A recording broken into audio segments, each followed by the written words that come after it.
Have y'all been keeping up with this Jonah Hill thing?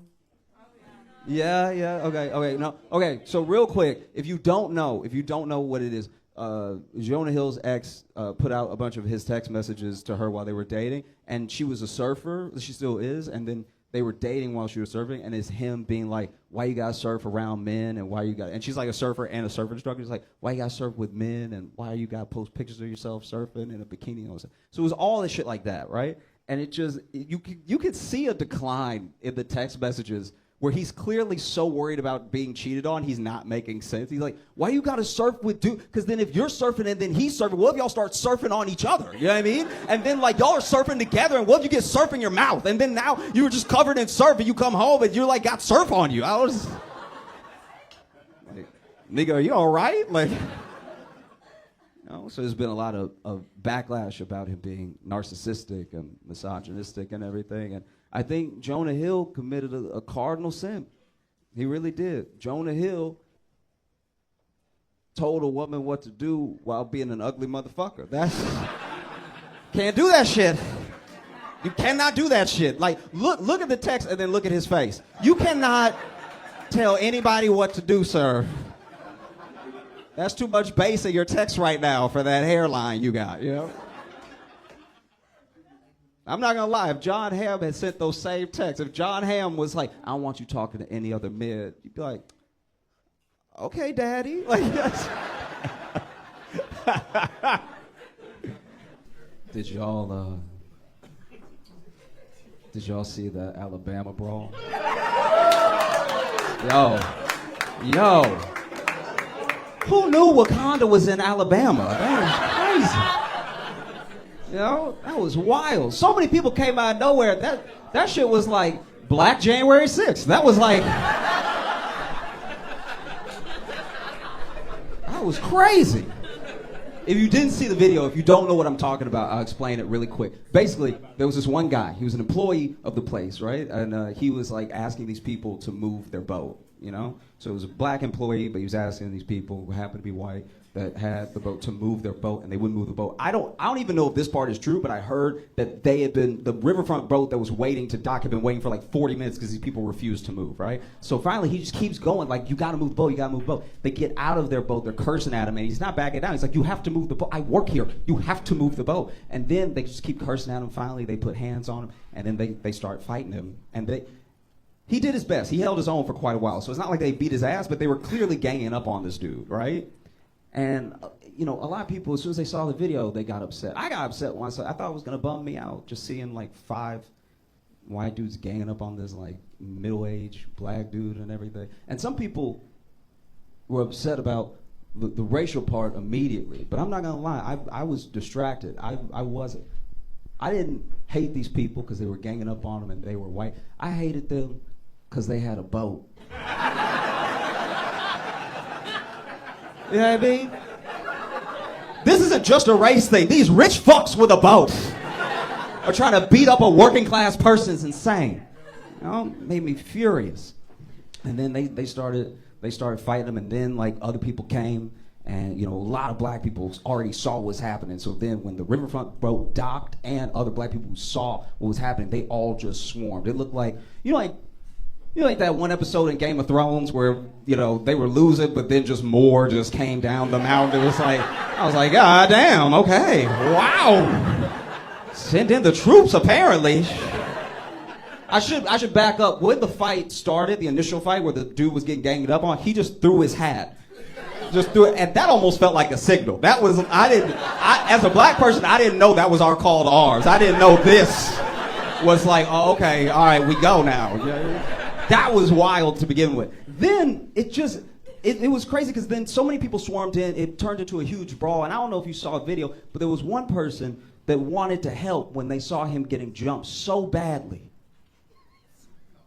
that this nigga swam.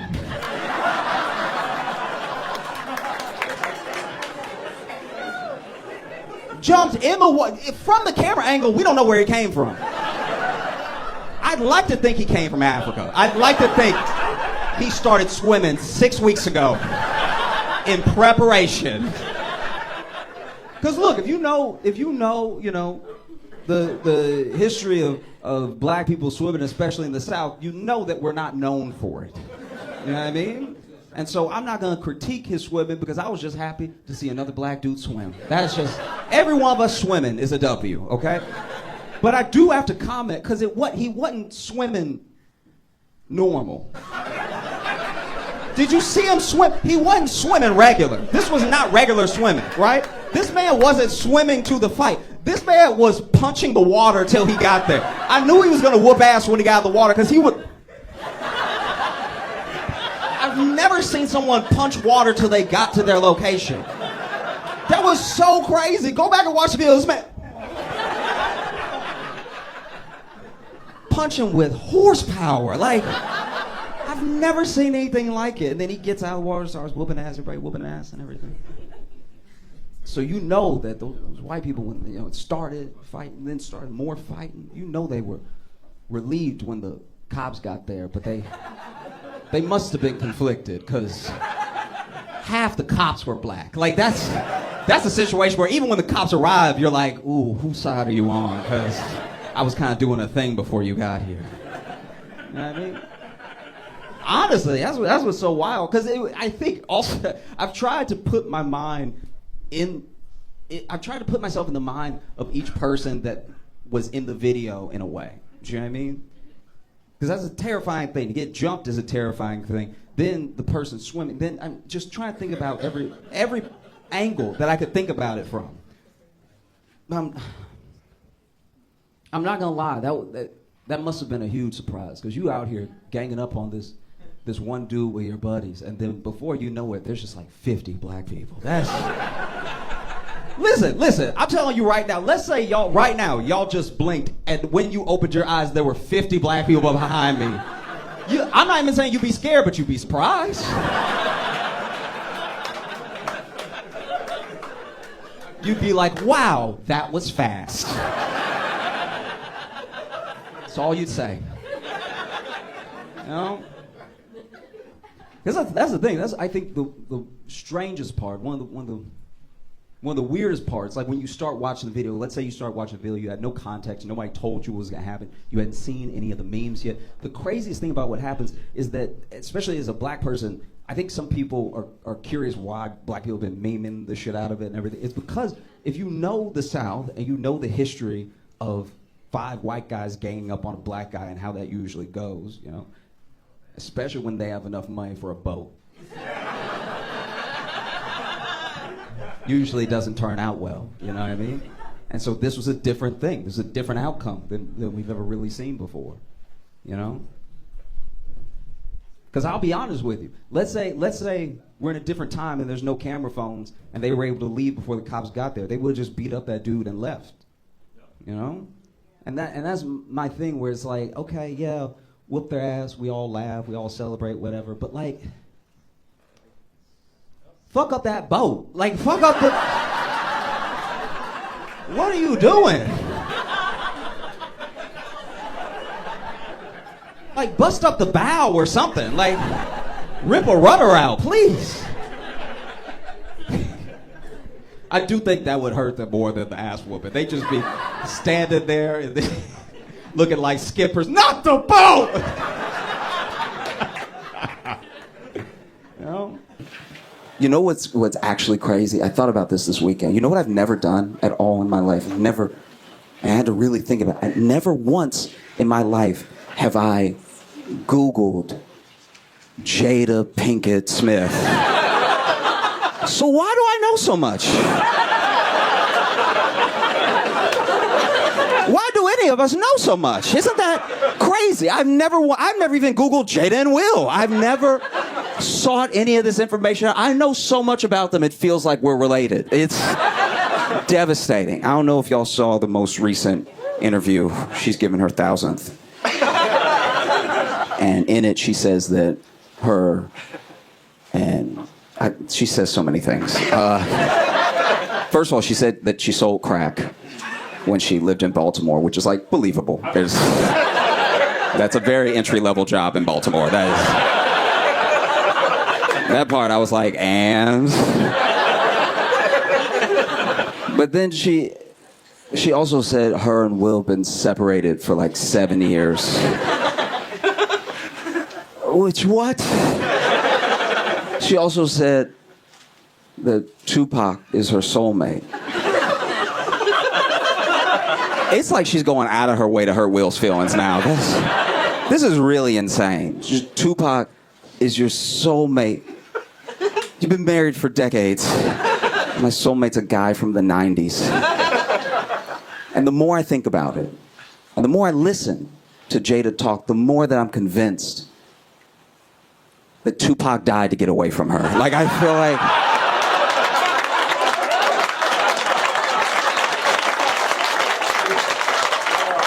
Easily.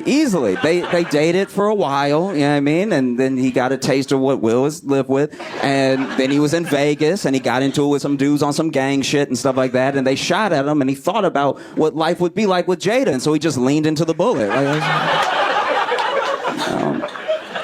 She said they haven't been together. Her and Will have not been together since 2016. Which does make the slap more confusing now. That's... Right? Because like that, they haven't lived together since 2016. Now it feels less like you were defending your wife and more like you just wanted to hit Chris Rock. Like, turn that man to a tambourine for no reason. That's insane. It really is. Like what? Not even defending your wife at this point. You were defending your neighbor, I guess. Haven't lived together since 2016. It also makes the entanglement more confusing now. Watching Will and Jada is just like the Black Inception. You know what I mean? It's just a nightmare and a nightmare and a nightmare. There's twists that nobody asked for. What? Entanglement. Because then, this is my thing.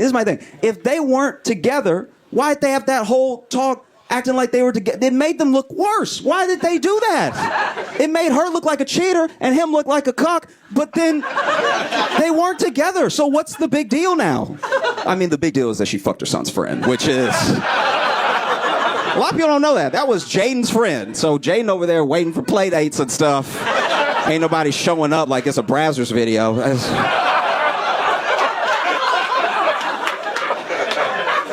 It's so chaotic.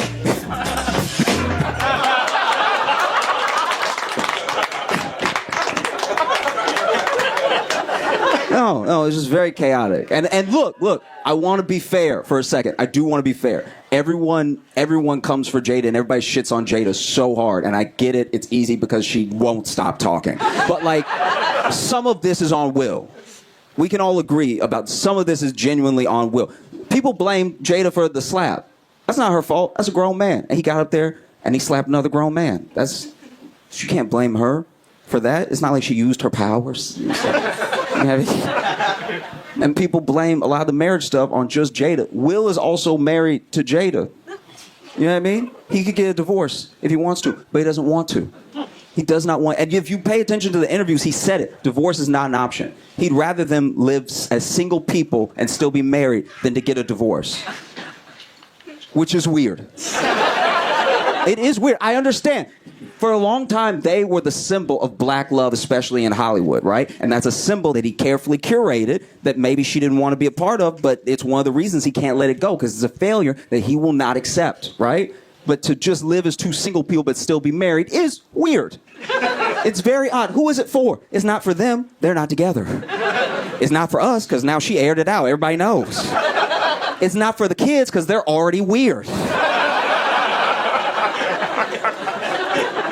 So who is this for? And like, I mean, it must be rough. I do get it. I have empathy for both of them genuinely, because I think Will, came on strong, wants to make it work and everything, and Jada was just not having it. And a part of me, I'm wrapping up, but just a part of me, a part of me gets it.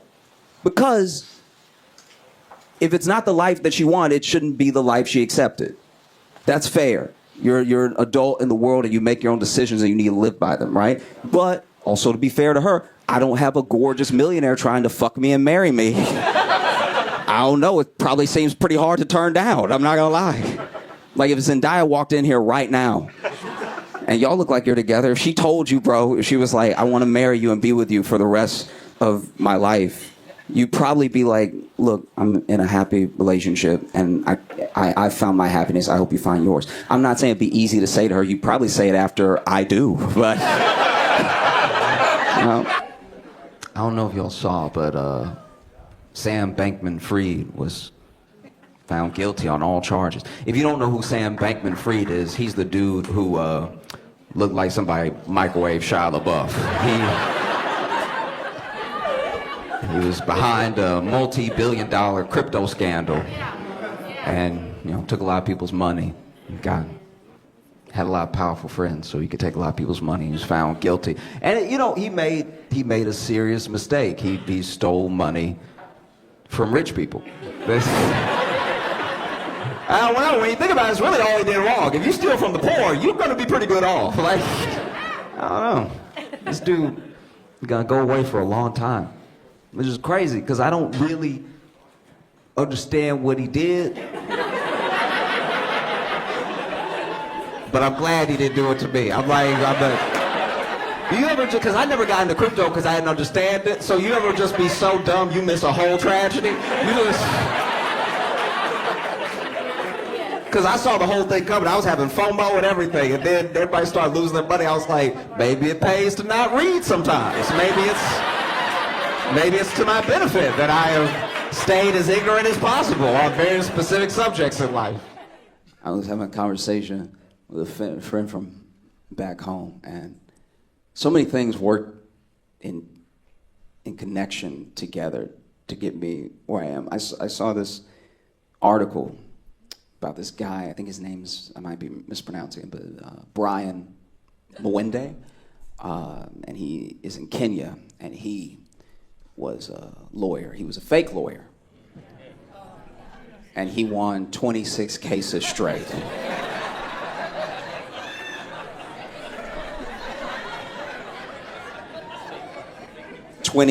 26 cases straight, one after the other. WWWW. And then they finally caught him. And now he is awaiting trial, where I pray he represents himself. That's phenomenal. 26. You got fake, and apparently it's a whole thing. I didn't know this. In Kenya, this is a whole thing. There are a bunch of fake lawyers, because he was just the first one. There's a bunch of fake lawyers that just never actually passed the bar, but they've been practicing. I guess they got a storefront or something. Like, I don't know, you just walk in and you're like, you seem like a lawyer. The only way I know any lawyer has been a lawyer that I've ever worked with was the paper on the wall behind their desk. If that's fake, I have a fake lawyer. That's my favorite story, though. My favorite thing that happened was Paris Fashion Week. If y'all aren't familiar, Paris has Fashion Week, and all these people high up in the fashion world, rich people, celebrities, they all descended on Paris for a week to see and be seen and stuff. And while they were there was an outbreak of bed bugs, which is hilarious. It couldn't be. You gathered all the richest people in the world together in one place and gave them bed bugs? Are we sure this wasn't an activist? You sure this wasn't Greta Thunberg trying new things? You know what I mean? Just her sitting there like, you take a jet, you pay the price.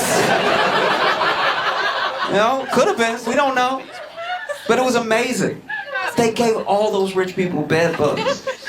It made me laugh so hard because it's Fashion Week, so half of them dress like bed bugs to begin with. So bed bugs probably thought it was mating season, you know what I mean? They were seeing them walk by like, okay, come through, thickness. I'm gonna take a bite of you later. But no, people from Fashion Week spoke to the press and the public. People from the local government spoke to the press and the public and everything. And mostly everyone was trying to maintain a sense of calm the entire time, right? We're very sorry that this is happening. This is not a reflection on our beautiful city. We're doing our best to move people. Just please stick with us, right? But there was one person that was my favorite. The deputy mayor also spoke to the public and the press. But when the deputy mayor came out, he was like, it's an outbreak. No one is safe. What kind of leader says no one is safe? We just came out of a global pandemic where no country's leader said no one is safe, even when no one was safe. That's crazy. Then the mayor, because the mayor came out, she was ready. She was like prim, proper. She made me feel reassured I wasn't even in Paris, right? And then she got this assistant ass mayor behind her. No one is safe. She's probably like, get him out of here. It's crazy. No one is safe. Every leader I've ever had has tried to maintain a sense of calm in a crisis. I remember when I was in middle school, in English class. And English class was after lunch. And I had seen this kid at lunch, and he had a nasty-ass lunch. I don't know what it was, but as soon as I saw it, I was like, he gonna be sick. That is disgusting. And so then I sat as far away from him as I could, corner of the classroom. And then middle of class, sure enough, his stomach started bubbling. And we all hear it. He just over here taking notes like... looking at us like, y'all don't hear me, right? It's like, of course we hear you. His stomach is loud as hell. And then in the middle class, he jumps up and runs out. And on the way to running out, because he was very sick, he threw up on the back of like 7 kids' heads. And our teacher said, calm down. I know y'all just got thrown up on. Let me get some towels. It's gonna be fine. She didn't say, no one is safe. You see what I mean? I worked at an Italian restaurant that burned down, right? It burned down, and even as the head chef was trying to put the flames out on his back, no one yelled, no one is safe. We just tried to put this man out. Actually, one of my favorite things about when that happened was, okay, so chef is on fire, right? Like, and then the line cook ran out to the dining hall where everybody else was, and then just yelled to the whole dining hall, we on fire, motherfuckers! Which is like as informative as it is unhelpful. Like, he's telling them the details, but not enough to get them moving. Also, we are not on fire, just he is on fire. Some of the building is on fire, but mostly as we, it's just him. He on fire by himself, right? And so no one knows what to do, because even if someone ran in now and was like, we on fire, motherfuckers, you wouldn't immediately jump up and run. They looked at him and they were like, so is he on drugs or what's And it wasn't until the chef ran out behind him out the door with a couple flames still on his back that everybody cleared out. He yelled, we on fire, motherfuckers. He didn't yell, no one is safe. What would even possess you to put the words to get to the public, no one is safe?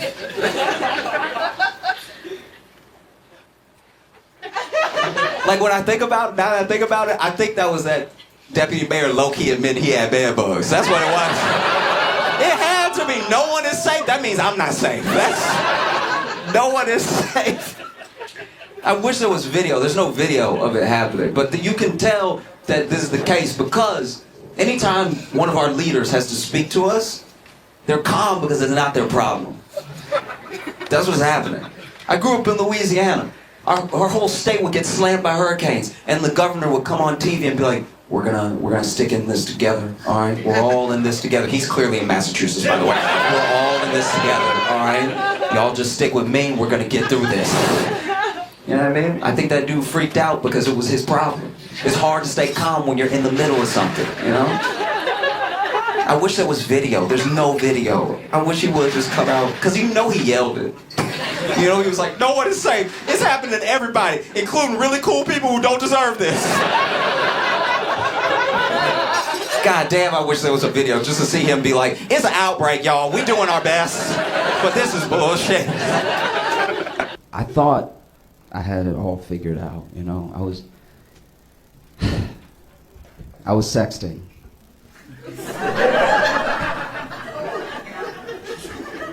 And sexting's a very precarious situation. You want to make sure you're sexting at the right time, you know? Because if it's like 8 o'clock, you still got other people texting you, you know? You don't want to accidentally send a text that's incoming to somebody because you opened the thing, you know what I mean? And it's also like, what if you're not that skilled? Like, what if I'm not good texting with just my left hand? Now you texting typos and stuff. It's knocking the sexy right out of your sexting. You know, it's like, I'm gonna fud your bass. It's like, nobody's into it now. You know? So I had an idea. I was like, this is what I'm gonna do. And I didn't talk to anybody about it. I'd never heard anybody doing this, but in my mind, it was the best thing to do. I was like, I'm just gonna speak to text. So that way, I don't gotta worry about the other hand and everything, and I can just like get in the zone and stuff. I don't have to worry about other people texting me and everything. And it went horribly wrong. Because I wasn't at home. I was at my childhood home. So I was in my room, but it wasn't my house, you know? And it was, 9 o'clock or so. and we were sexted. That look, I'll read you the thing right now. This is what. Okay, all right. So she's like, "Oh, okay. And what's good? What would you do if you were here right now?" And I was like, "Girl, I would tear those clothes off." And Mom, what are you doing in here?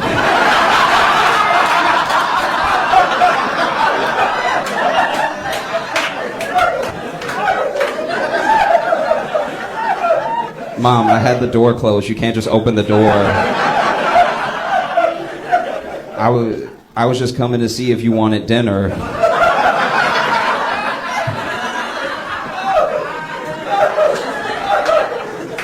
No, I'm okay. Mom, get out right now.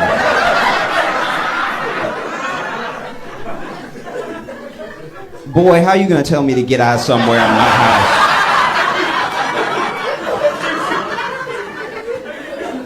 I'm sorry, Mom. Please, can you please leave and close the door? You know we don't have closed doors in this house. Which is true. That's a very, like, black family thing of, like, you not closing the door in my house. What you up to in there? And I was like, Mama, please leave. Please. Please leave. And she was like, all right, what's the big deal? I was like, nothing, Mom. Just please get out of here.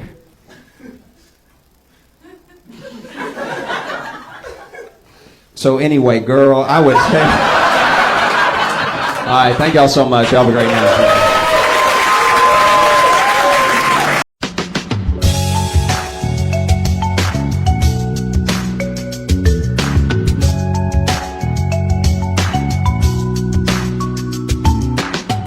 Welcome to the Josh Johnson Show. I'm Josh Johnson, joined by my co-host, fellow stand-up comedian Logan Nielsen. Logan, how you doing, buddy? I'm doing okay, man. How are you? I'm all right. I'm a little bitter at the moment. Why? I had some it's shows. It's our 100th episode, and you're going to be bitter about it? Not about it. I'm very happy about it. I was at some shows at Foxwoods Casino. It's in Connecticut, and okay. At the casino, they have a lot of amenities. They have a lot of things for a non-gambler like me to do, right? So there was an arcade. The arcade was pretty good. It was like there's two arcades, right, and they only tell you about one of them, and the other one is way better. That I was like, okay. I was almost more upset about that. They tell you about the first arcade, which is like got bubble hockey in it, which was amazing. So bubble hockey's great. Even though I lost pretty badly, it was still very fun to play. You know, there's just so much hope when you play bubble hockey. Because even if you have no skill, you're like, wow, I almost hit the goal just then from like twisting my wrist. Anyway, so then they had the Tekken Tag, which was amazing. But they also had go-karts, and they had the serious go-karts for kids that are going to try to be Formula One racers one day. So the go-karts were not only fast, but they were like professionally done. These were professional go-karters is what this is. Okay, so you joke about, God damn it. What is this? For those of you listening. Fucking fuck. It makes me so mad, and it's just as we're recording too. Yeah, it's he's not. got a it fly doesn't. In his face. For if you're just listening to the pod, and when I say just listening, we're hoping that this will be our a full video episode. We've got new cameras, but right now, Josh is chasing a fly. Whatever, and is very angry about it. Okay, we told you nothing would change. We told you. We may be 100 episodes in. It's not a goddamn thing changing. So what ends up happening is we get there and Vince and I go racing, right? And it's too serious when we walk in. When we walk in, it's like there's an energy in there that's like dad. You know that like sports dad, like coach dad's like almost stage dad, but for sports. Yeah, too energy. intense. Too intense. Kind so of. It's too intense when we walk in. So immediately at go-karts? At go-karts. But to be fair, these go-karts were dope. Still though, what are you gonna turn harder? Like, what are you gonna say? You're gonna say turn harder. All right. Rubbing is racing, Daniel. Like, what are you gonna do? Yeah. And so we get there. Not only do they have suits that you can wear. You can just get one of the suits that's made for like a driver. You mean like a jumpsuit, not a 3-piece. No, not a 3-piece, but the jumpsuit is like legit. Because that would be great if they had formal go-kart. Formal go-kart racing, yeah. Please put on your racing tuxedos. So basically, we go in there, and Was that an extra? Sorry, was that an extra charge to get the uniform? I don't think was so. that an option? No, I think they were Okay. just letting you have it if you wanted it. If you knew what your fit was, they were just letting you put it on. But the helmets were legit. The helmets, I was like, are we in trouble? Is my head in that much danger? I've never worn a helmet like that. The helmet made it so that my actual face was in place. Like, it wasn't just a helmet. It was like a helmet that like fitted with foam pushing into your cheeks. And like it just kept everything perfectly placed. So they have a head sock for you to put on too. So you put on a head sock, which at first I thought was a sanitary thing, and apparently that's also what racers do. And no, racers wear I think that's a lot for safety, and also I think potentially if like fires. I think if you crash, I guess if there's a fire, but it was actually too safe that I got nervous because I was like, why is there a flame retardant suit, a helmet that looks like it could take a bullet? And then just me with a head sock on, like, is this bad? Because I'd be like, if they were doing that before like an amusement park ride, you'd be like, we shouldn't get on this. Yeah, they're giving us too much gear. This means you will die on this. And so we did 2 heats, and in the first heat, you have to remember, this is me remembering how to drive because I haven't driven since the last time I drove go-karts, which was 4 years ago. That's a great point. I kind of forgot your inability to drive. Yeah, so already that's the other thing that made me nervous. I was like, are these fast enough that I could like hurt myself or someone else? Because the last time I went go-karting, you were punching it and this little thing was like barely getting any steam. Right. And I watched a heat before we ran and I couldn't believe how fast they were. It was like cars. It was like straight cars. He means the Pixar movie. Yeah, the cars are talking. So then he felt like a car. He felt like a cartoon car. I get in my car, and also the way that they managed it was a little frantic because then they were getting annoyed at us, like for not having been there a million times or something. Because I guess they're just used to the kids that come every weekend. Because there was even we were knocked back 45 minutes because they couldn't get a bunch of cars going, and the dads were so mad. It was wild. It was like I thought there was going to be a fight because the dads were so mad, and one of the dads was like, "My son races for some like because you know how F2 is for like the kids, right? Right, yeah. So F1 they're still very young. They're still essentially kids. They're like 21, 22, whatever. But F2 is when they could be like I don't know 17 or something. Right. And so this one guy is like, my son is like a prospect for. I can't remember what team he said, but it was like legit. Like I was actually getting, I was actually getting nervous. It's like, now you're like, shit, am I interrupting practice? Yeah. I was like, am I ruining someone's career right now by just wanting to have some fun? 100%. Because then we start and before we start, one of the dads is like, oh yeah, my son is a mechanic. I guess he's like a junior mechanic for something, and then he's on the team for something else. And they were complaining because they were like, oh, it never runs like this, it's always more professional. And in my head, I'm like, wait, is this supposed to be professional?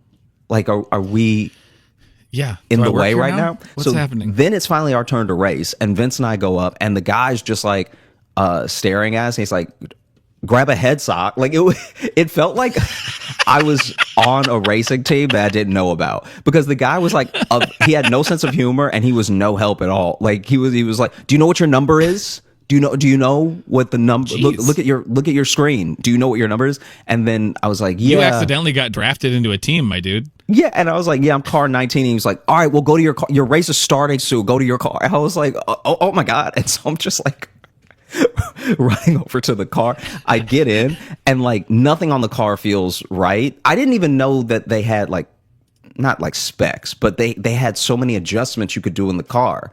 And so I just get in and I'm all uncomfortable. And then the guy walking up, I'm like, I've put my seatbelt on, which is like the real strapped in seatbelt, by the way. This isn't just like over the waist. It's like chest, vest across, like zip, like fully pulling your straps in.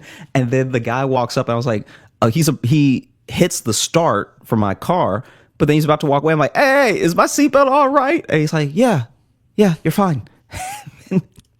And I'm like, is there any way that I could change the pedals? Because it's real close. Like, clearly whoever was in here last was child. Like, is there anything that I could do? And then he pulled it back for me, and then it fit a little bit better. And we take off, and I was both very proud and surprised at myself how well I was controlling it from the start, but I couldn't have been more terrified about how fast it was going. Like, it was... It was so fast, and then I'm making the corners too, and I'm like, wow, I'm driving. Like, I got excited like I was on the actual highway. I was like, wow, I'm driving. This is amazing. I'm finally a grown up. Yeah, this is amazing. I'm a real boy. And then I'm in my head. I start like competing, right? So in my head, I'm like, all right, I'm gonna try to pass him. And I'm like, getting around. And then I passed two people, and one of them was clearly not happy about it. Like, I just found... this is his job, and you're making a harder day at his job for him. I found some space in the turn, and I took it, and I was very happy. I was like, wow, I passed someone go-karting. I don't even drive. Yeah. And so then maybe like 4 laps later, this guy just perfectly nicks me on the back right wheel and sends me into the wall. And so there's a reverse button. Rubbing is racing. I told you.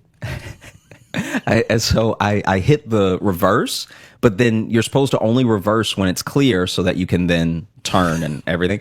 And so I keep hitting the reverse, but then cars keep coming. So then I just keep slamming myself back into the wall to avoid the people that are about to hit me. And so I'm just, for maybe like 8 minutes, I'm just slamming myself into the wall. Like, not 8 minutes, because I'm sure the race was only like 6 minutes. But like, if it was 8 minutes. But I mean, not 8 minutes. I meant 8 times. Sorry, but like for at least 2 laps, 2 what should have been laps for me was me like slamming myself back into the wall over and over, because I was like, they're gonna hit me. Like, I'm getting in the way, you know. And so finally, I reverse, I pull out, and then I race the rest. And luckily, we did 2 heats, because then in my second heat, I was like, man, okay, outside of that guy like bumping me. Yeah. I think I have it. Like, I think I know how to drive now. And so I'm going to go get my license after this. I've done it. And so then we get in the second batch of cars, and now I feel like a pro, because now I'm like, all right, rude guy. I know exactly what car to go to. I'm just going to walk past you. I mean, whatever. And I sit down. We take off again. This time, I still, only because of the race I just had, I actually think I had like a bad car with like fully. Oh, it's the car's fault. No. It's the car's fault. Definitely. I just did a race where I definitely knew not less. The man who doesn't know how to drive. He already said that, but it's definitely the car. I'm telling you, man, I just did a race where I knew less. I knew less about the car. I knew less about the turns.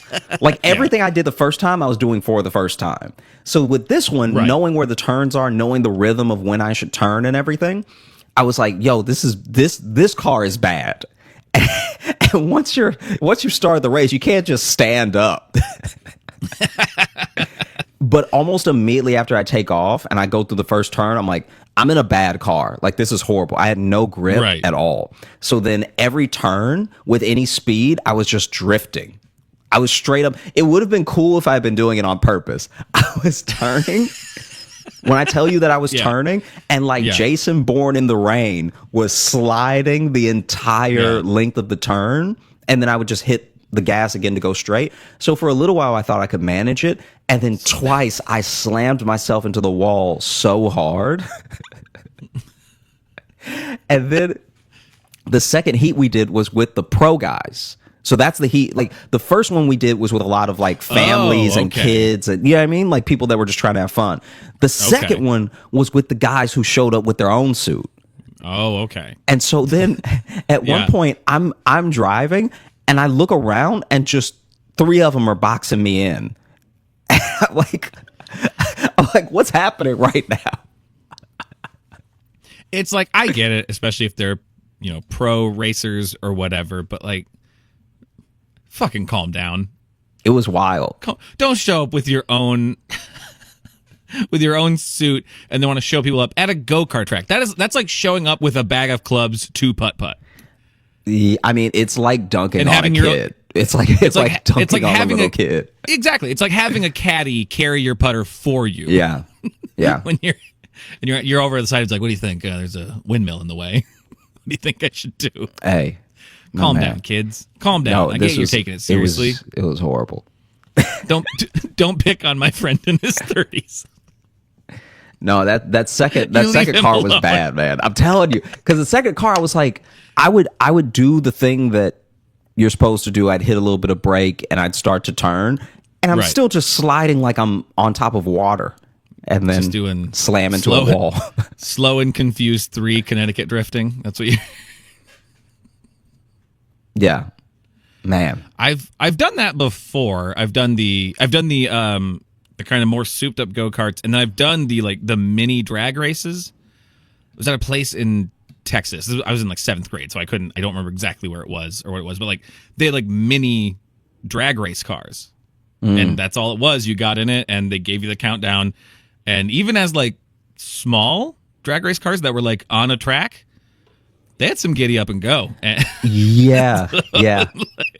There's a point where on the course you go up a little bit, and that up is some turns, but then there's a straight where you go down, and the straight where you go down makes the car shake so much that I thought the car was coming apart. I thought it was like a Looney Tune. And so anyway, there was one kid there that is like the future. There was a little kid there where I was like, hey, my man, I need to get his autograph, maybe. You're my go-kart hero. That kid was so fast. He clocked a lap that, just to give you an indication, the second fastest lap was 12 seconds longer. Damn. So he essentially went 1.5 times faster than the second fastest person. Did he bring his own cart too, or No. He he just just knows which one's the yeah, good he one? just knows what he's doing. He's a future world champion. That's interesting. I didn't mean to talk about any of this. It was just on my mind when you asked me. I did not ask you, but okay. No, when you were like, why are you How are salty? you? Why are you bitter? Why are you upset? Oh, Yeah. well, that I was just confused about because I'm like, we've been preparing the last few weeks for the celebration of the 100th episode, and we did the mailbag and stuff, and you're just like, I don't know, things are bad. I got beat by some kids in go-kart. Everybody got their own struggle. I don't know why. When I voice mine, it's like an issue. It wasn't an issue. I was just surprised that you were in such a sour mood, and then the reasoning made it even better. So How are the gigs though? How are the shows? the shows were great. Crowds were great. It was a very fun time. I'm trying to figure out how to even describe it. So I've been saving 2 things for this episode for quite a while. Oh, okay. And I just wanted to check in with you. Is there anything that's on your mind that that you want to chat about or anything? Not in particular. No, I don't think so. I don't think, I'm in this stretch right now of where I haven't really done anything for the last couple weeks. So, so that will change next month. I'm about to be very busy and on the road next month, but I haven't done a lot. I had some friends come out and see me from Chicago, which was good. Dope. And I maybe got a little too after it and had to vomit so much into a sink. Okay. All right. Just maybe that happened, and it's been a long time since I've thrown up, and that may have been the most. That's ever exactly what we needed. That right there, you've That right done there? it. You need Yeah, that? this is the perfect tee up. Thank you for doing that. Whoa! Okay, I didn't mean to tee him up, but here we go. Okay, so it's a couple of things, but one thing is a thing I don't think I've ever told you about, where I went to this after party for a comedy festival. I won't say which one in case it comes back. I'd very much like to be invited back, but I went to this comedy festival's after party. I'm about to talk some shit about it. No, it's not. It actually wasn't the fault of the festival. It was the fault of the festival. bar. Gotcha. Okay. So basically, the after party for this festival. This is also should point out this is before COVID, and Oh, okay. So there was an open bar for the after party of the festival because now this is like the last show, last everything, going out with a big hoorah, everybody open bar, right? And one of the things that the bar that they rented out for this event, I guess threw in, because I heard this later, was like, I think 100 or 80 bottles of red wine. And so it's like a lot of red wine that they're throwing in for free on top of the tab to make the bar open, you know? Okay. Which at the time, I think I got it. Fuck yes. Which at the time, It's just good for a podcast when you're in the middle of a sentence to blow aggressively onto your mic. we It's just can good. edit it out. You make it hard when you do it in between. In the middle of a thought. You want to reslate? We can reslate. No, I'm not going to reslate. That would be starting the whole podcast over. Reslating does nothing. We also are doing the cameras now too. So if I cut it to where you go, then it just cuts. Yeah, but if we reslate, then won't you have a place? Reslating? No, that's not what reslating does. Oh, okay. So basically, The slate is to sync everything. It has nothing to do with the edit. all right, if you say so. So I'm the fucking editor. Go. the thing that ends up happening is that Wow. they get all of these red wine bottles, which I'm assuming are the same brand, same everything. I don't know because I don't drink, and I didn't drink that night. But You thought they were all red brand wine? just red, you know what I mean? You know that red, you know the red wine that just says red on it. That's apparently the staple wine is red. Don't act like you ain't had none of that red. I've got 80 bottles of Red's red wine. Yeah, red's red wine. What kind of wine? Just red. Just red. Yeah, but there's different types. Don't worry about it. Crazy enough, tastes like a junkyard. And some of them are clearly white wines too, but they say red. Yeah, I don't know. yeah, that might be some white wine with a little blood in it. So they get all of this free red wine on top of the Okay. bar tab, right? So for the most part, people are just like pushing the red wine, like the bartenders are, and they're letting everyone know. It's like, hey, let's let people know about the red wine first, because then that might do a little something for us on the back end with the whole open bar Yeah. thing. And Smart move. basically I get to the after party pretty early. I'm not like a cool guy who's late. And so I get to I the was after there an party. hour before they opened. 100%. I helped set up just some of the chairs. So I'm there. I wasn't fashionably late. I fashionably work there now. Guy just handed me a glass and I just ran with it, you know. So I get there on time-ish for when it starts. So other people don't start showing up for at least like 40 minutes or whatever. And I think there was, to be fair, a show that was happening at the same time that the party started. So it's not Okay. as if everyone's fashionably late. It's literally that they came right there from the last show of the festival. Right. And sure enough, maybe 2 hours in. So I got there on time, first hour. Other people started getting there. Then an hour after that, when I tell you everybody, like not every single person, but just about everybody that I saw with red wine starts throwing up. Like starts like really gets like really sick almost immediately. And once like again, early in the night, like once they're just having drinks? early in the night. So This is early in the night. And it's clearly not their fault because it's people who aren't that drunk, right? And so people just start yeah, so running this, to the bathroom, whatever this is, or it's people. poison. So the 100 bottles are clearly just like spoiled wine. It's clearly just like wine that's turned, or maybe was about to turn, and then But they I were don't like know. throwing it in. Which But I don't know how wine turns like that because people age wine for decades. I think if you leave wine open, that's like not aging it anymore. That's like making it go bad. I feel like however you But store to do it, that with 100 bottles though. man, I don't know what to tell you. People just started throwing up red, and I thought it was the end of the world. When I tell you that I thought this was it. Like, I'm not gonna lie to you, I prayed a little bit. Like,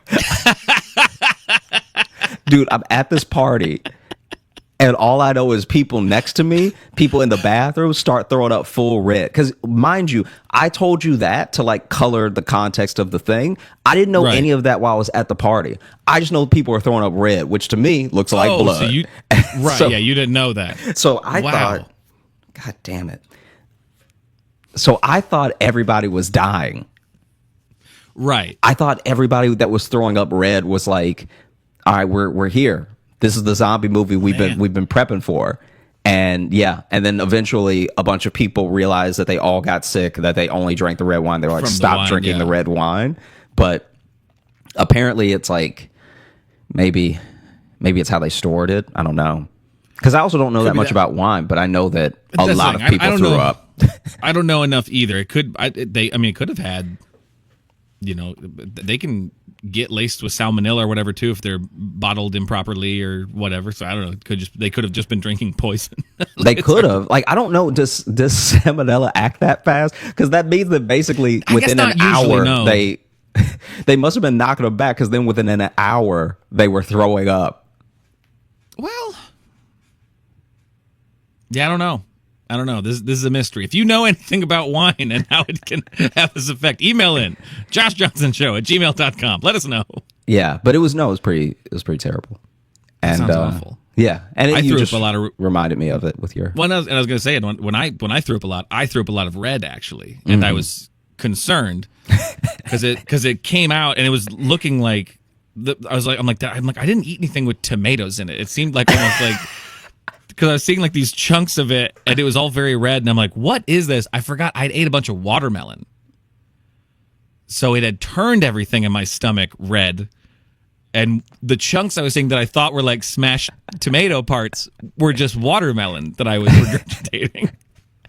Okay, And it took me a sec to put that. I only put it together because a friend of mine said he's like, the kitchen smelled very watermelon-y as you were vomiting.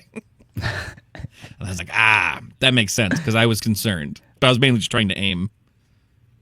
I feel you. I forgot I had Let's do that. a bunch of watermelon. I did forget that I ate a bunch of watermelon that day.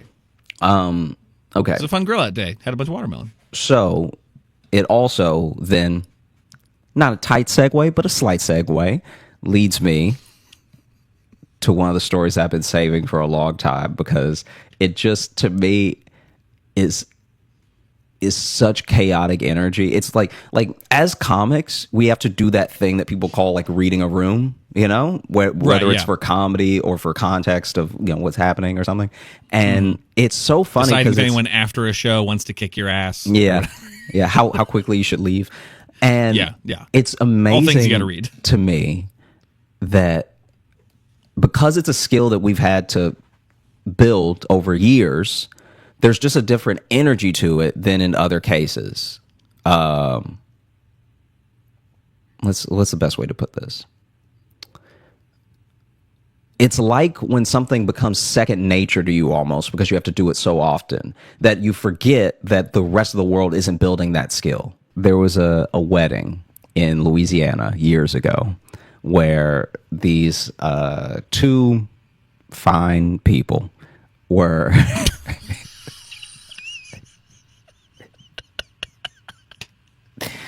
They're fine. They're Never has the word fine had more judgment in it. they're These two fine people. yeah, they're a lot. Anyway, they Are these friends of yours or loosely, yeah. We don't talk that much anymore, but it's because of what happened in this story or no, but the story you'll see why. Anyway, so all right. they decided to have family cater the wedding because, you know, they didn't just, it wasn't just a money saving thing. It was like we've always wanted to have this dish at our wedding type thing, and only grandma can cook it, whatever, right? It's also totally a money saving thing. Yeah. For sure. And so Why buy food if you can force your grandma to cook for you? and so the thing that essentially did them in a sense, is that one of the matriarchs of the family that they wanted to cook something special was in the hospital for a little while, and that little while crossed over during the wedding. So then they couldn't do the whole prep, and you know, what I mean, they were just too sick to do it. Mm-hmm. And so what comes with that is a family member stepping in and being like, just give me the recipe and I'll do it, right? Now, this is essentially one of the things that's being cooked is a pot pie, and it is enough pot pie for like 80 people. So there's like 80 guests at this wedding, and the wedding's... That's a big pie. It's a big set of pies. It's a big pie. It's all huge. And... It'd be great if they tried to do it in one pie. Just one giant comical buffet pie. Yeah. And so basically... I had to feed everyone, I had to increase the recipe 80 times. I'd increase the recipe 80 times, and also the pan is grandma's bed frame. So yeah. I was going to say we had to cook it in a small pool. Yeah. So, I mean, the pool is ruined. All right. Wrecked. So, wrecked. As you enjoy Absolutely. this, just know you'll never swim in this thing again. Yeah. Also, I lost my watch, so it may be in there. Yeah. I'm not really sure. And so all you need to know is that the family member that steps in is not the one that you call off the bench. All right, this is someone who could really mess up a PB&J. So like, this is not the type of person. You know, Aunt Caroline doesn't have taste buds. You know, Aunt Caroline burned her tongue at 82 and never been the same since. And so what ends up happening is this family member steps in, makes the pot pie, and so what's on the plate for the dinner, for the reception, is the pot pie, and the pot pie is essentially like the main, right? Right. So it's like almost like beef stew type pot pie with a lot of roast in it, potatoes, peas, carrots, Right, yeah. all the stuff, right? Like a nice thick gravy that binds it, holds it all together, and a crispy. That was my nickname in high school too, by the way. What did I just thick- say? That Nice thick gravy. Don't worry about it.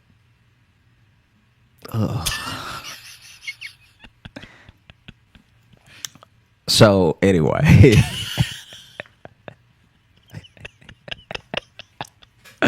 they're cooking the whole thing, and then they serve, and you know, pot pies on the plate.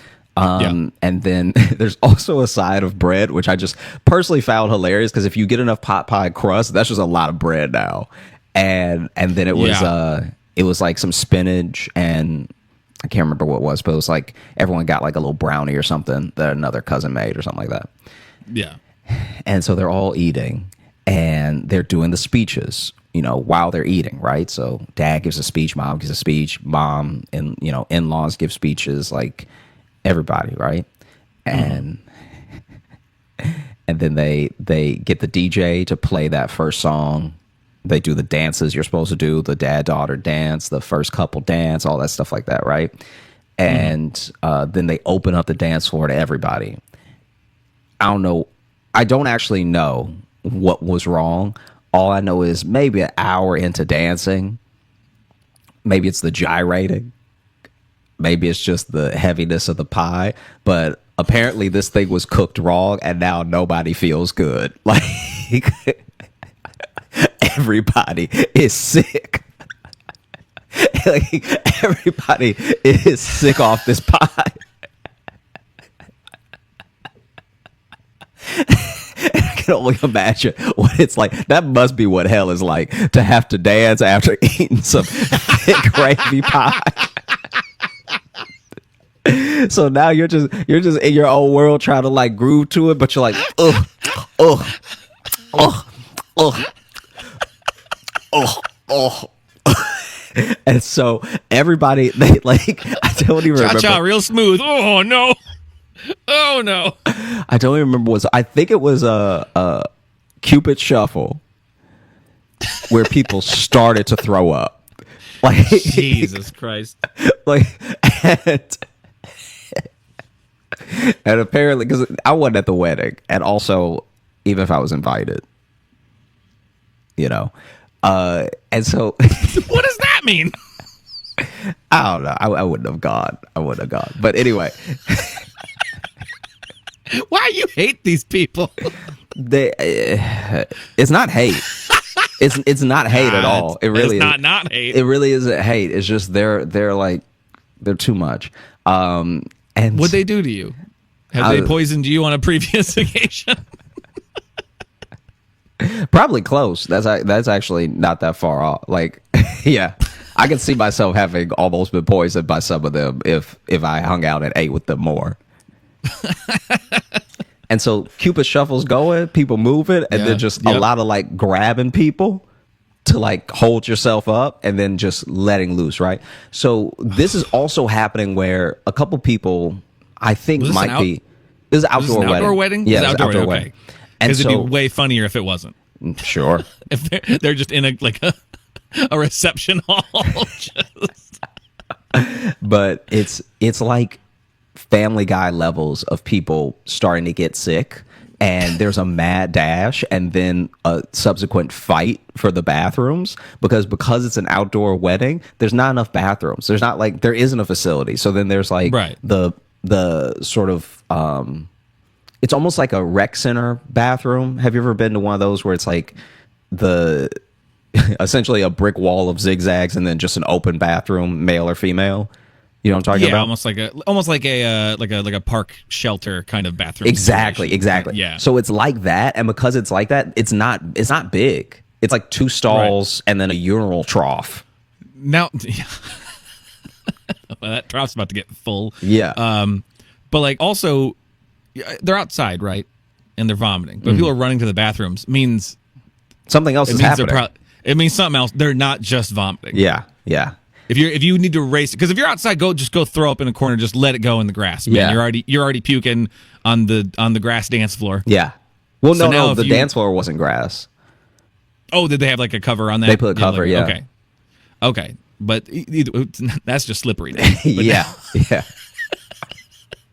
Now, if you can't if something else is happening, it means there's another bodily function. Yeah. Betraying these people. Just putting that out there. And so basically, as that's happening, it's like utter chaos breaks out because now there's a fight for the for the bathrooms, especially on like the male side. Like people are like grabbing each other and pulling each other out of the way and so like that. Like the family unit has broken down. Like all those speeches y'all were giving a minute ago about being a new family and having a new son and all that is gone, right? Like this is the Capulets and the Montagues, all right? All over toilets, okay? Yeah. And so then as this is happening, I don't know what was going through his head. I don't know anything about why this happened, but the biggest fallout of the entire event is that a cousin on the bride's side chooses this moment of utter chaos to get down on one knee and propose to his girlfriend.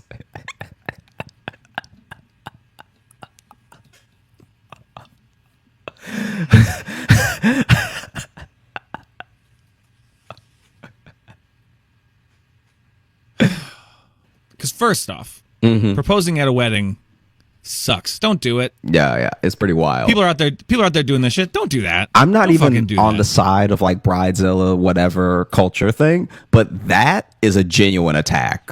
Like, it is just you propose at a wedding. Exactly.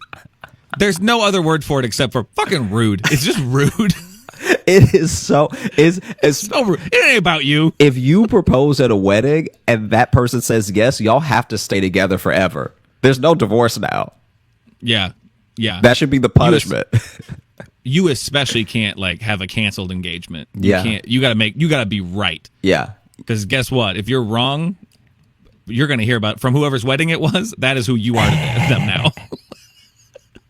So first off, even outside of what's currently happening, don't do that. Yeah. Second, why then? Why then? Why then? What made you think now? I think that's also my problem. The way she's screaming in agony Yeah, the utter lets me know I really love her. chaos of that moment, and then you're like, this is it. This is what we play for. I will say it is an immediately memorable engagement. Yeah. For them too. No one else will because they are dying internally. So they don't. There's a lot of internal bleeding right now. So frankly, that may be actually. I'm going to amend what I said. That may be the only good time to propose at a wedding because no one knows you're doing it. Because they're turning inside out, so no one gives a shit that you're proposing right now. Because no one even cares a wedding's happening right now because they're dying. Yeah. No, it's brutal. And then you got to go around and try to tell people, like, hey, we got engaged too. And your uncle pulls his head out of the urinal trough. Good job. Because also, yeah, that's the other thing, is that you have to factor in who's now sick from pot pie drunk. Yeah. Pot pie drunk. And I think that's also one of the craziest things about this wedding. Keith is a real pot pie drunk. I don't know what it means, but I like it. Like, the thing that's also so hard to handle about this entire scenario is that it was like a summer wedding in Louisiana, which means it's hot and muggy, and you had pot pie, a stomach full of pot pie, as you dance and get drunk on probably moonshine. I have no idea. Nothing I love more on a hot summer day than a fresh out the oven pot pie. I like to sit on the porch and just scald the inside of my mouth. Imagine on some homemade hot pot pie. Imagine burning your tongue in 90-degree weather in a suit. Oh God! Like, there's nothing conducive with a good time. In a suit. Yeah, no.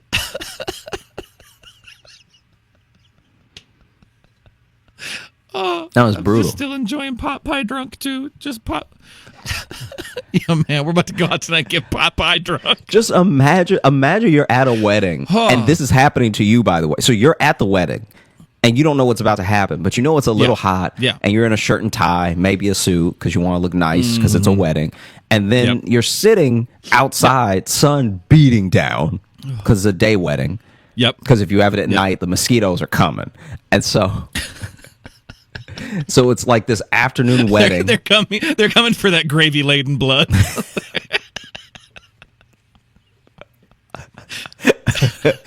Those mosquitoes gonna have high cholesterol when they get done with you.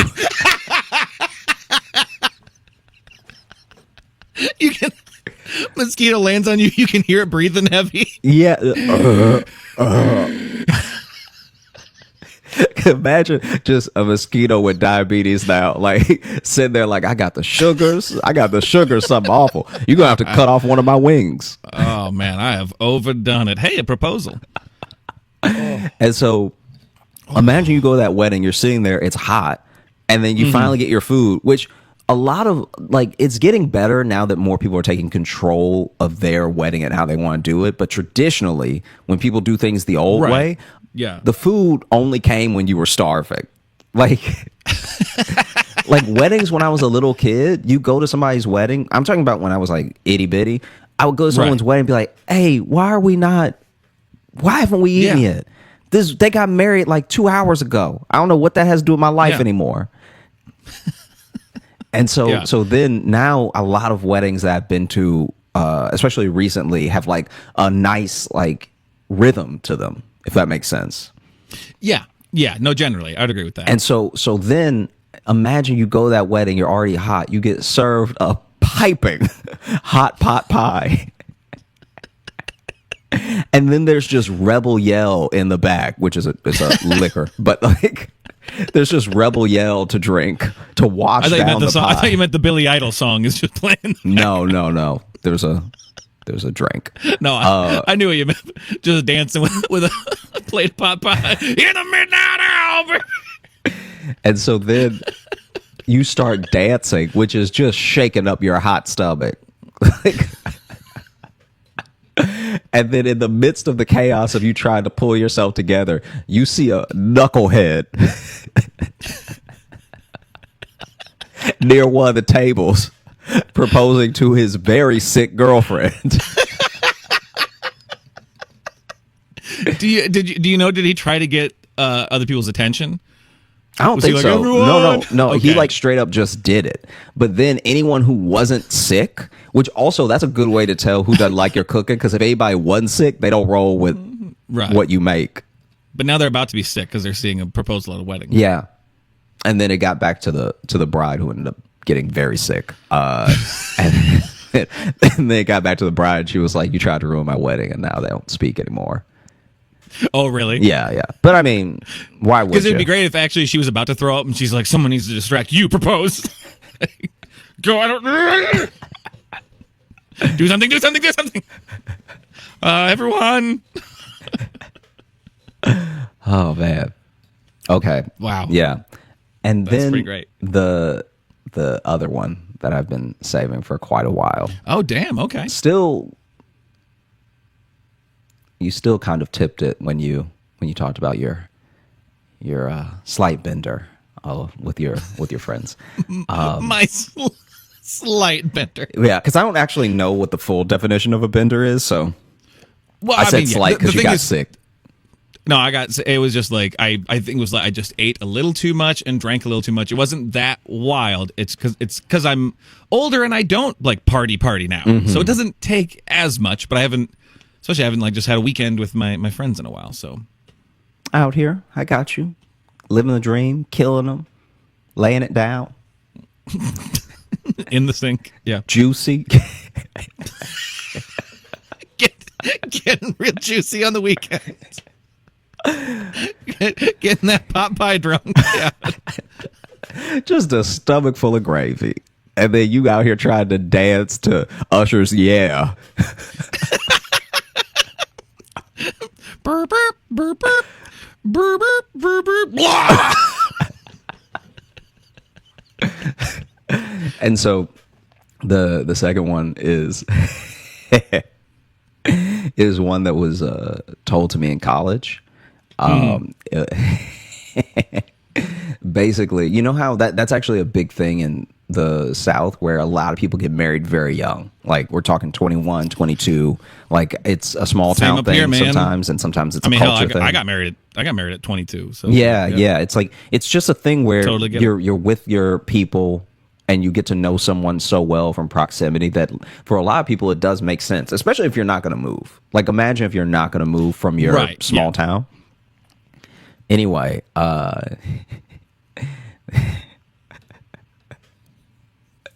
so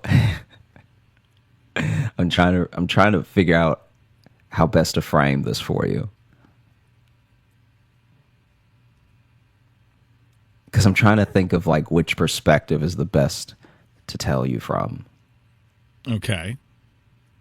I'm gonna try to do it from the third perspective, which is the friend that told me, instead of either person. So Okay. they were hanging out. Third person omniscient. Yeah, narration is what we're going for essentially here. third person omniscient, because I know what's going to happen. They didn't know what was going to happen. But if I pick a person to tell you, it might leave too many blanks. Okay. Okay. Gotcha. So they are they are friends with two people. Let's just call them Sarah and Tommy. All right.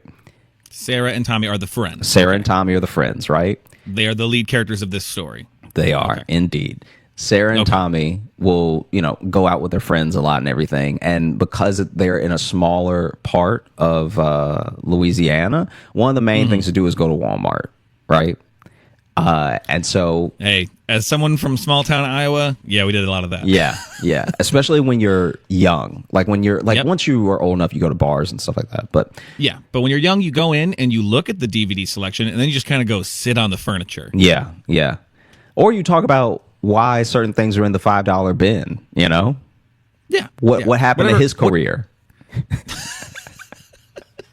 Where's he at right now? Man, we thought he was Christian big in the Slater. 90s. Christian Slater ain't getting shit now.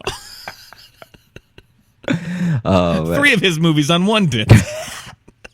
Yeah, they would do that, and that either meant you were an icon or you were like hardcore It done.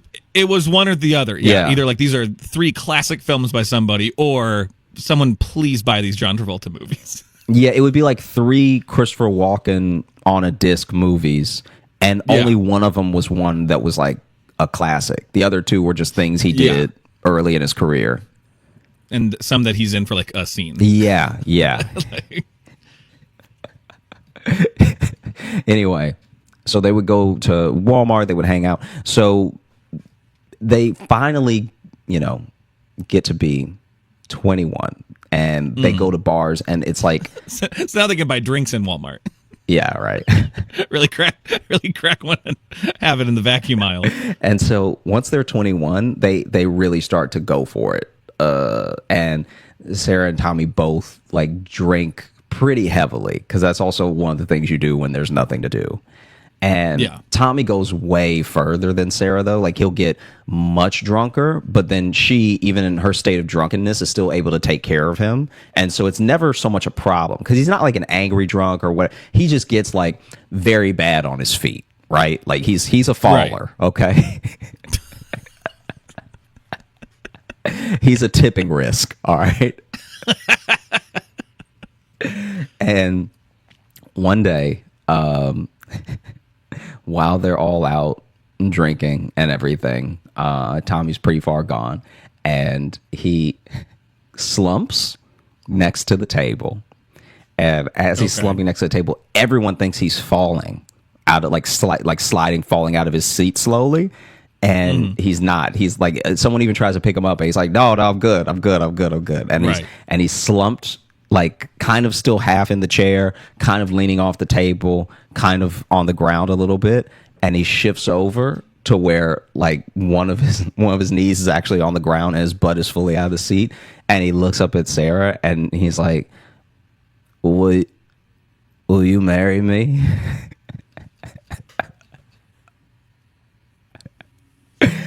And then Sarah, who's like not that drunk, gets furious.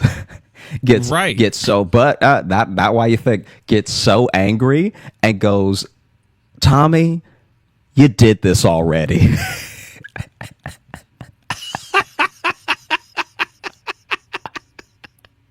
That night, or a different time when they were alone, Tommy was a little bit drunk, which she thought was a little bit drunk. Maybe it was very drunk. Got down on one knee, proposed to her. She said yes. And they were so excited, and like, they were like chilling and everything like that. And then the next day, she couldn't find the ring, right? Oh, and so he even had a ring with him. No, he had a ring with him. He had a ring with him. Oh, okay. She couldn't find the ring, and she was too scared to tell him, because he literally just proposed like the night before, or whatever. So then she doesn't tell her friends, and she doesn't tell anybody because she can't find the ring. So she's freaking out.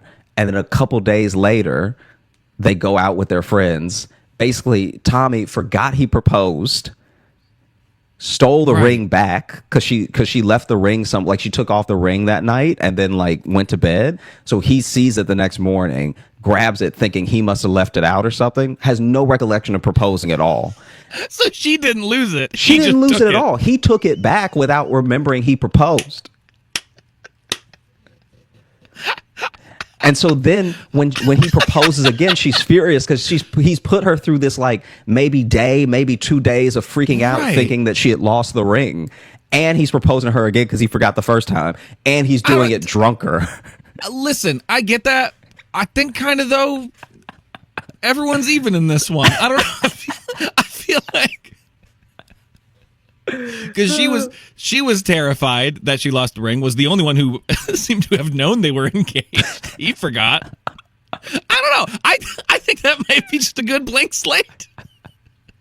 Just because now you're bringing it down. Now it's like, now we got to do a third one. Yeah, now we got to do a third one completely sober. So now we're fighting. So drink up so we can forget this one. And then we'll do this again in a couple nights. 100%. Come on. Renewing vows? How about renewing your engagement every other day? That's how you keep the love alive. Yeah, because I don't know how long this, like, I just from the story, I was like, was it the next day or whatever? And they were like, oh, it seems short. But who knows how long she thought she lost it and just tried to not mention it and tried to, whatever. But also, look how much he wants to marry her, huh? Mm-hmm. That he forgot he proposed. Okay, that doesn't help the point. But I mean, he really wants to do it, so he did it a couple times. Mm-hmm. And you can tell it's just what's coming out because he's drunk. Mm-hmm. You know what I mean? Mm-hmm. As long as he's not like saying a wrong name or anything. I think. Yeah. I don't know. It kind of feels like they were meant to be together. Kind of. Not saying they're perfect, but it seems like they're living on the same page. Oh man, this is what I'm getting. Hey, so we're actually going to wrap up this episode because Logan's camera died, and I don't know how to help him at all. I barely know how to work mine. I think that maybe I've lit myself right, but I may have been coming in very dark this whole video. If I haven't, it's because of some great post editing. But thank you so much for. Don't put that on me. No, I'm just saying. If, no, I'm kidding. Thank you so much for tuning in. Thank you for watching. And we are excited to bring you these every week and to check out clips and other little parts that we're going to be putting out of episodes. And thank you for rolling with us. Happy 100, everybody. And we will be back with more. Yeah. Thanks for listening for 100 episodes. I'm still here. You keep looking at the camera and I'll just talk for a while. Yeah. I'm your your inner thoughts. Yeah, I don't really like that. You've made it weird now. Yeah, that was my goal the whole time. Okay. Well, we will see you in a bit, and we love you very much. Bye.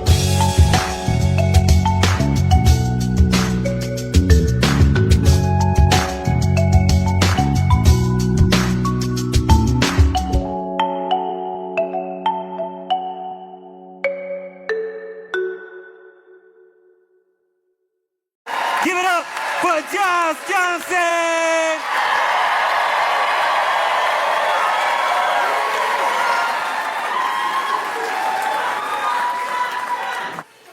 I think that debate is incredibly important. It means a lot if you can take the time to distill all your thoughts, put them up against the thoughts of someone that you don't agree with, and at least come to some common ground, find some basis in reality of at least why the two of you believe what you believe, right? My worry, though, is that every day debate is getting dumber. like in a way that's not even savable now. I mean, it's one thing for us to disagree about something and then try to talk the thing out as best as possible. But what's happening now is insane. Especially online. I am watching so many people argue if 100 men can beat one gorilla. Based on the comments I am seeing, I'm terrified that one gorilla might outsmart 100 men. This is very bad. The logic is not lining up here at all. It's a gorilla. It's gorilla. You don't really need to know much. It's gorilla. Gorilla. Like it's a gorilla and it's 100 dudes, but we haven't even established the parameters of the battle. We haven't. Like, some people, for their scenario, they want to use 100 UFC fighters specifically. And it's like, all right. Okay, maybe. But also, where is the battle taking place? If this is 100 men versus one gorilla in an open field, maybe everybody can flank them and surround them and jump on each other and try to smother them or whatever the plan is. But if this is just a gorilla running into a Blink Fitness, everybody dying. Like, everybody die. Every single person in there is dying. If this was just a gorilla running up into church, then yeah, nobody's making it. The plans are insane. The ways that people who I know don't actually own dry erase boards have gone to the store,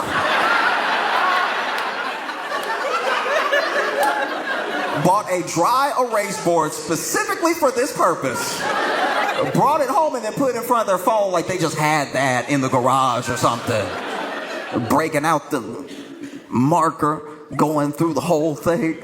And this is what gets me, right? Is that no matter who you talk to, anyone that really believes that these 100 men are going to beat this one gorilla, no matter who you talk to, everybody is like, all right, look, some of y'all will die. It's like,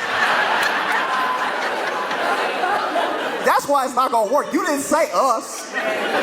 You said some of y'all, which means you plan on, that's the thing that really gets me, is that you're assuming that 100 men are going to cooperate. Like, you're assuming 100 men are just going to be like, yeah, you got it, boss.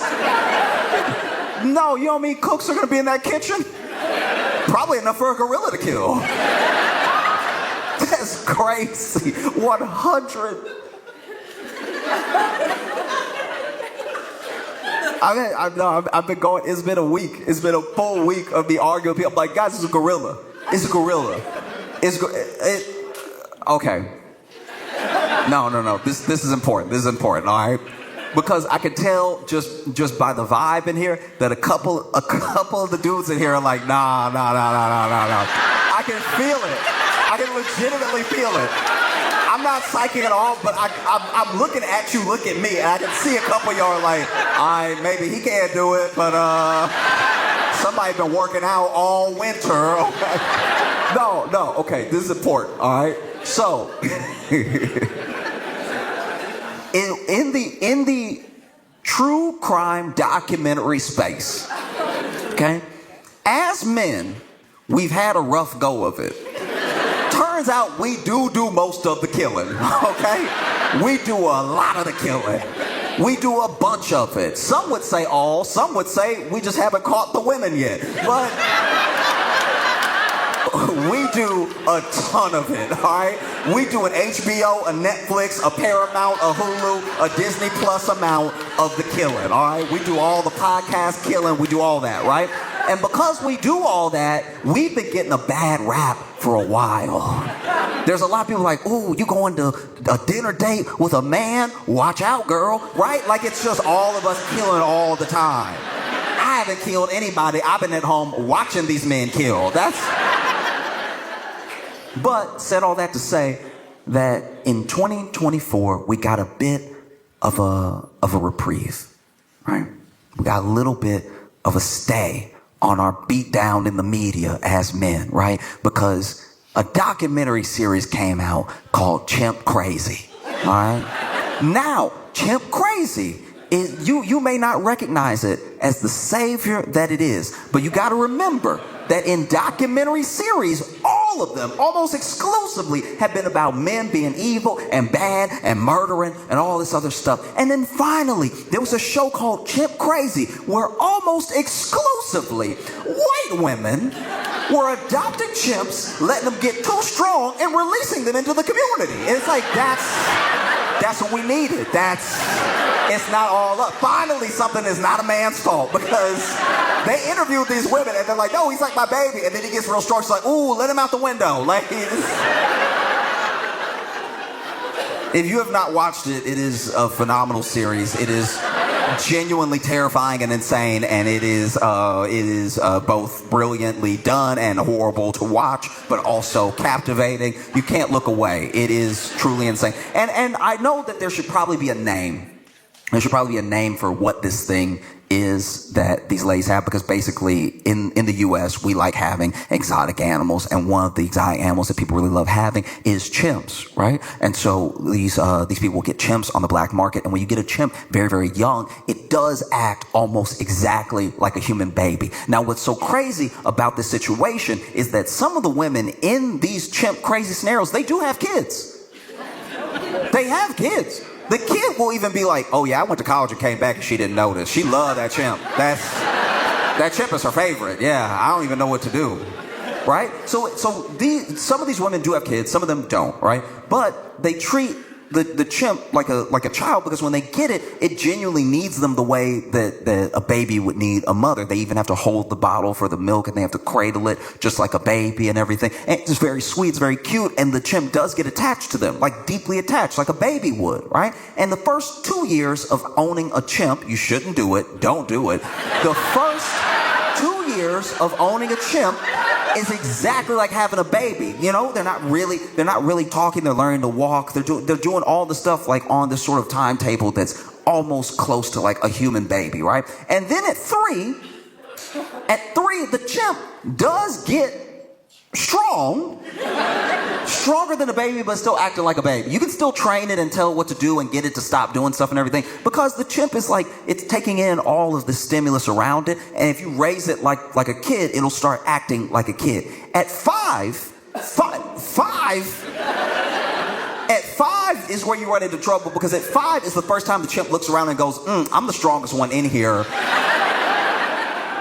I don't think I'm going to bed. All right? So, said all that to say that one example is in the show Chimp Crazy. This woman is, okay, so she has her chimp, right?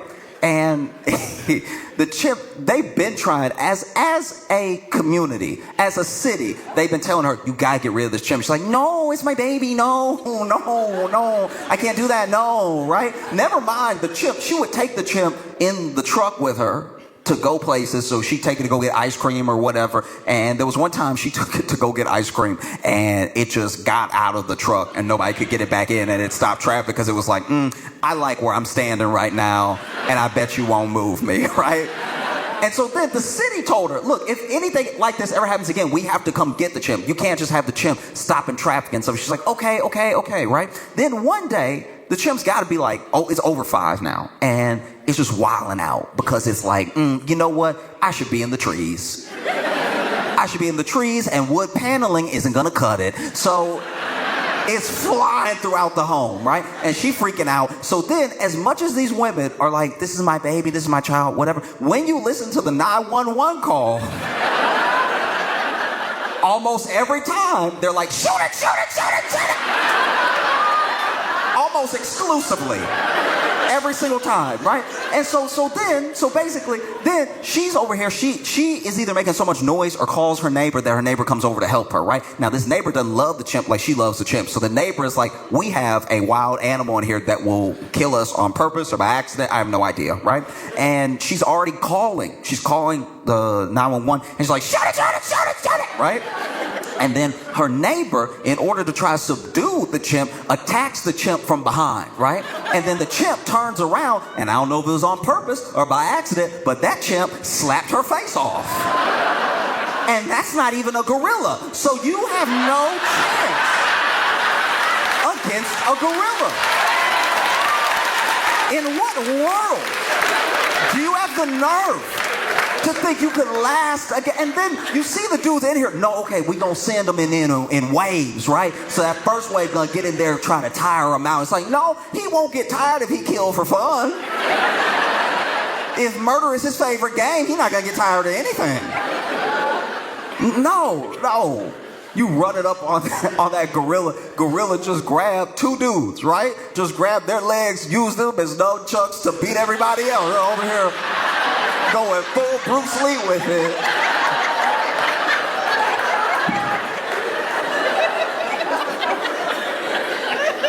No, it's insane. This is an insane premise. No, you're assuming 100 men are going to cooperate, coordinate, execute this plan. You're assuming you don't have a single coward in there. Because I'll tell you right now, I'm not the one, all right? You better pray I'm not one of your 100 men.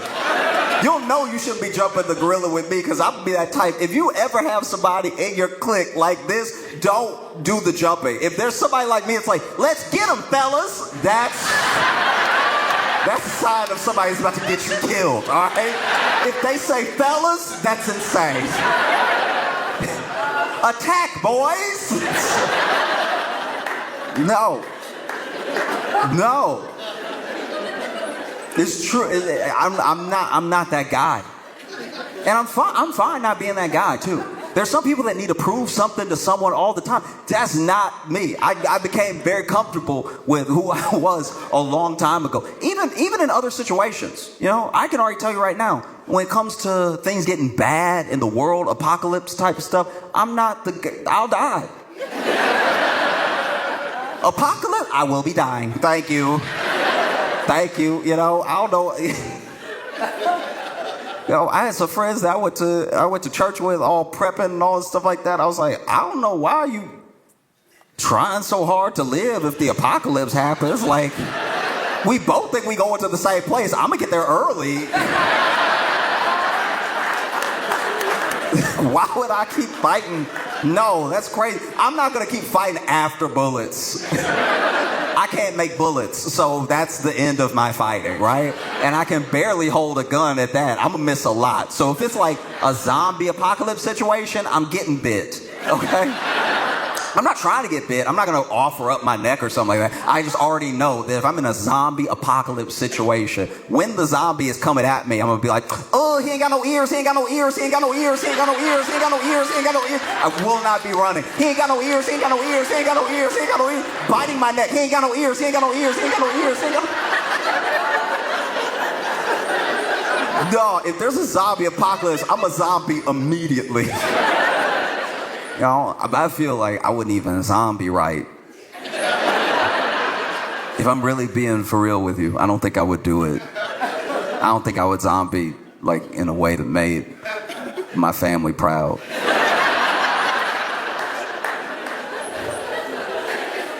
Do you know what I mean? Like, I don't think I could. Because I'm already not a fighter. I wasn't fighting enough to not be a zombie. I was ready to die. You know, like I've watched The Last of Us. I was like, would not be me. That's not making it to season 2. Probably not episode 3. All right. You're not gonna catch me fighting to live in a world with no Wi-Fi. Are you serious? What are you doing? I'm out here trying to treat this water, drinking dirty water, but I put charcoal in it, so maybe that'll get some of the... Just so I can read by candlelight? Are you serious? No. I'm not gonna be fighting this hard to live in the past. No, and then I get bit, now I'm a zombie, and I'm an embarrassing zombie. I just don't think I would have... I don't know if I got the base to be a zombie. Do you know what I mean? Because zombies supposed to be like,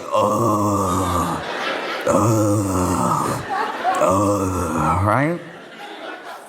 I don't know what it is. I feel like I would just be like, ah!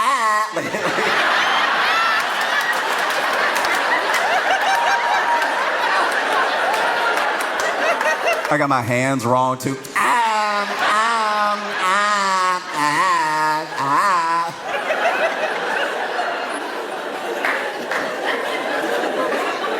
Zombies don't even want to hunt with me. They're like, ugh.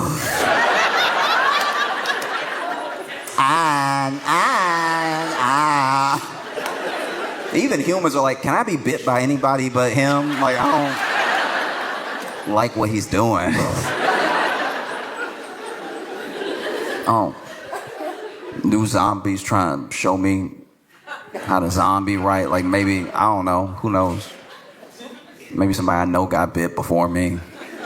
And zombies can like communicate a little bit. Because it's like a virus that you both share and you trying to spread it to other people. So there's pulling people aside, trying to get them to give me a chance, you know. And over here like,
yeah.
And that's how I die twice.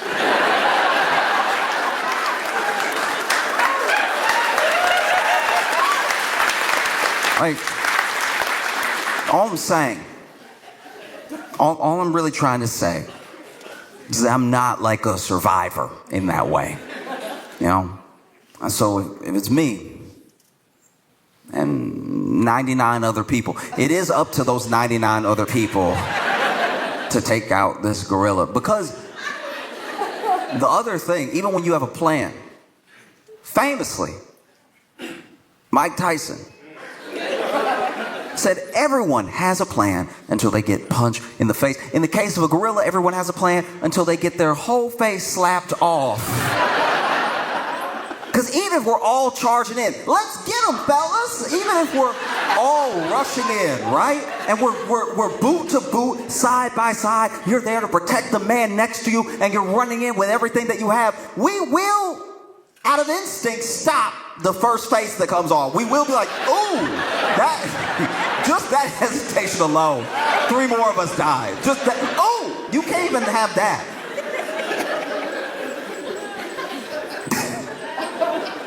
Oh, because if we're talking about 100 men, this is the way I imagined it. And maybe I'm wrong to the people who I think are wrong. The way I imagined it, it was 100 men. It'd be 100 men at random, 100 different body types, 100 different backgrounds, 100 different ages, you know? So I think you're rushing in with 100 random men. If you even have a plan, if you really think you can pull this off, right? I think you still have to take into account who you're going to have by virtue of that randomness. Like, I think out of 100 men, you're going to get at least 9, maybe as high as 13 actual martial arts practitioners. People who actually know how to fight. And actually knowing how to fight may not save you, because you got to remember, men lose fights to men.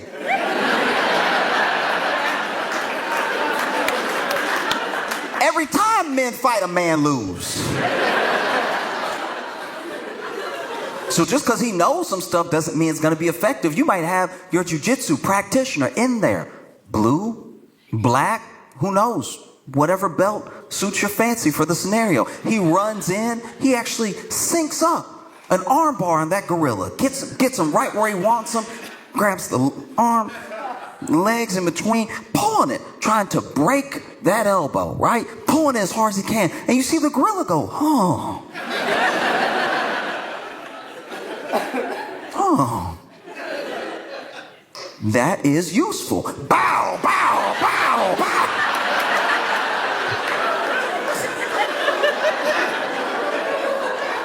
Now you just made the gorilla a gauntlet to beat the rest of us with. You know? Get a Muay Thai fighter in there. Ooh. Muay Thai with a short, close combat. That's where you get the elbows in, where you get the knees in, right? And maybe he gets that gorilla right where he wants him, jumps up, wraps his hands around the gorilla's head, goes for that knee, right? And then the gorilla's like, that knee was delicious. Turns out knees are my favorite flavor. I will be attributing that to the rest of my combatants. You might have somebody in there. Ooh. Somebody well-versed. Potentially a master of Kung Fu. And we're talking old-style Kung Fu, the things they made the movies of. Right? He'll be a great distraction. You have him off to the side. Hey, gorilla!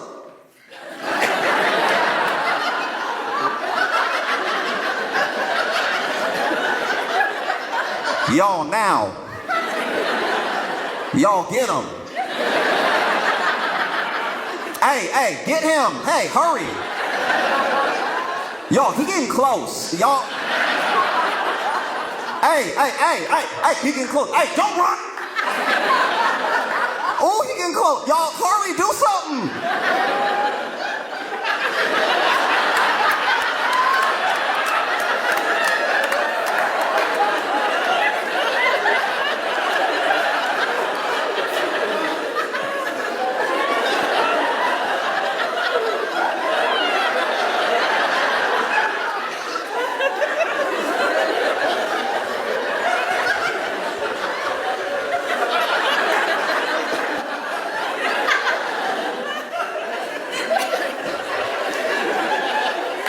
The last half was in heaven because he died away, like halfway through that.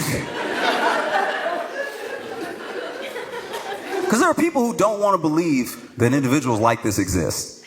But they do. They do. Out of 100 men, you're going to have at least one of those people that's really gifted with animals. And I don't mean, by the way, like a vet. I mean gifted with animals the way that they make TV shows about those people. You know those dog people? Those dog whisperers? They make the whole TV show. You don't know what... He doesn't actually train you in what he doing. He just knows how to do it. You know, dog acting all bad and everything, and then he whisper in the dog's ear, and you can't tell what he's saying. He's just sort of making noises. But the dog is like, ooh, you cooking. Okay. Yes, that does make sense. I should stop biting people in the face. Yeah. For every 100 men, I believe, personally, you will have one Doolittle. You'll have one guy that can really communicate with an animal. There are people, and there are animal people. And he is the most animal person. He is an animal person, squared, right? He just knows something, connection to nature. There's something intuitive there. And he goes, hey, y'all, look, we're almost all dead. Let me try. And you're inclined to let him try because you're down to like 43 of you. So if it didn't happen with 100, the odds are getting slimmer by the guy. That's the only thing that bothered me about the whole thing, where it's like there was one dude whose whole plan was for the first 20 guys to die. And I'm like, well, then it's really just 80 of you versus a gorilla. Those are worse odds. Anyway, he goes up to the gorilla, and maybe he's beating his chest, maybe he's making noises. I don't know what he's doing because I don't know how to do it, but he's going up there. And the gorilla is even like, oh, okay.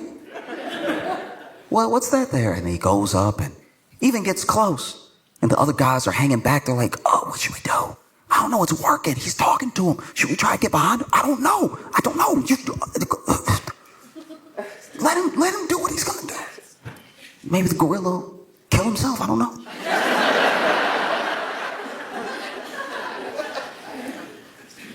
He goes up to the gorilla and he's communicating in whatever shared language, shared motions, movements that they have.